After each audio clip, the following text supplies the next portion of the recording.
প্রায় 2 দশক পরে বলিউডের এই জনপ্রিয় জুটি আবার এক ফ্রেমে ধরা দিলেন। শাহরুখ রানী ভাঙা হাতেই রানীর সঙ্গে রোম্যান্স, নস্টালজিয়া উস্কে দিয়ে কি বললেন বলিউড বাদশা, দেখে নেব।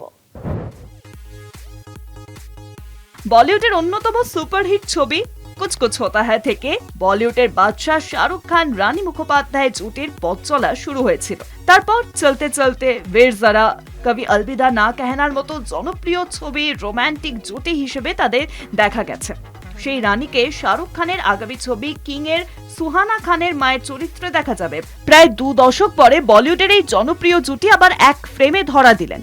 ভাঙা হাত নিয়ে রানীর সঙ্গে গানের তালে তালে রোমান্টিক নাচে সকলকে নস্টালজিক করে তুললেন। সেই নাচের ভিডিও শেয়ার করে ক্যাপশনে লিখেছেন, জাতীয় পুরস্কার আমাদের দুজনের অপূর্ণ ইচ্ছে পূর্ণ হলো। শুভেচ্ছা রানী, তুমি আদতেই রানী, আজীবনের জন্য ভালোবাসা রইল। পুত্র আরিয়ান খানের ডেবিউ সিরিজ ব্যাটস অফ বলিউডের প্রচারে দেখা গেল শাহরুখের সঙ্গে রানীকে, এবং সেখানেই আরিয়ানের পরিচালিত সিরিজের সদ্য মুক্তিপ্রাপ্ত গানের সঙ্গে এই রোমান্টিক জুটের নস্টালজিক পারফরম্যান্স।